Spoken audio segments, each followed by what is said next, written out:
Let's look at a sample problem. A sled rider is given a push at the top of an icy hill, giving her an initial speed of 2.0 meters per second. If the hill is 32 meters tall from its base, how fast is the sled rider moving at the bottom of the hill? Assume that the icy hill is frictionless. Okay, let's start by drawing a diagram of the situation. Okay, so here's an icy hill. She's given a push at the top of the icy hill. Let's make this the sled rider. And she's given an initial speed of 2.0 meters per second. Yeah, okay, so the hill is 32 meters tall. So this is 32 meters. Her initial velocity is 2.0 meters per second. And we want to know how fast the sled rider is moving at the bottom of the hill. Okay, assume that the icy hill is frictionless. So we have, what are we given? We're given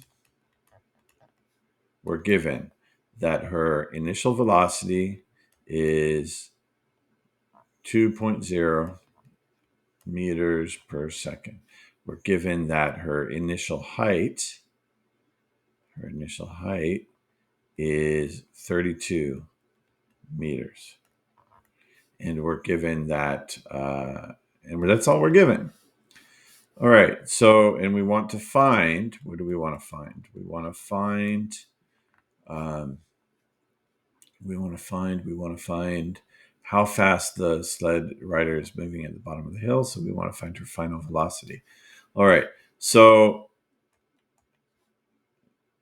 what we do is we use the law of conservation of energy. We can say that her initial potential energy plus her initial kinetic energy is going to have to be equal to her final potential energy plus her final kinetic energy, right? Because potential energy can turn into kinetic energy can turn into potential energy, but the total amount of energy is going to stay the same if we assume that the icy hill is frictionless. In reality, she would, there would be heat generated by the friction between the sled and the hill, but this is not reality. This is an isolated system. So we can expand this because we know that potential energy is equal to mgh. So her mass times g times hi plus kinetic energy. Kinetic energy is equal to 1/2 mv squared. Okay, I don't have to put an I in front of m or behind m because mass, the initial mass is no different than the final mass.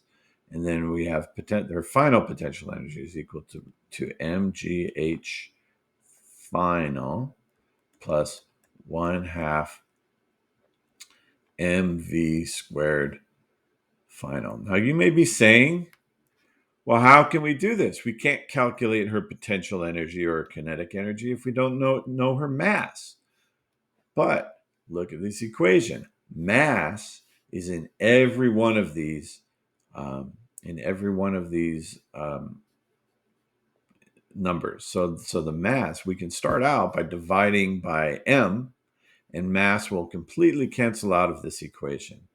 So then we're left with g times her initial height plus 1/2, her initial velocity squared is going to equal gh final plus 1/2 vf squared.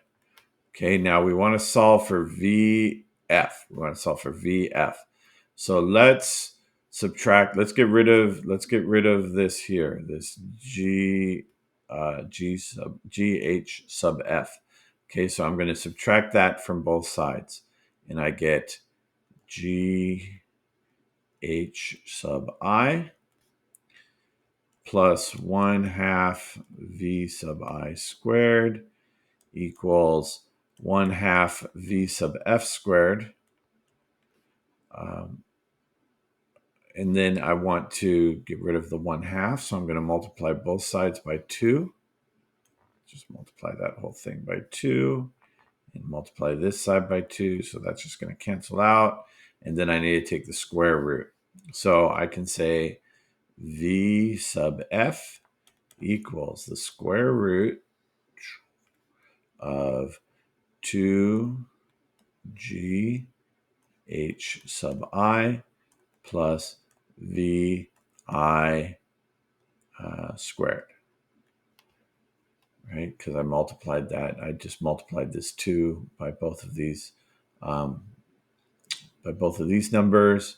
And if I plug in or substitute in my given, then I know that v sub f is going to be equal to the square root of 2 times 9.8 meters per second squared times h sub I, 32 meters, plus v sub I squared, which is 2 meters per second. So 2.0 meters per second. And again, I like to put this in parentheses to show that the square includes both the magnitude and the unit, both the number and the unit. And then when I multiply all of this out, I should get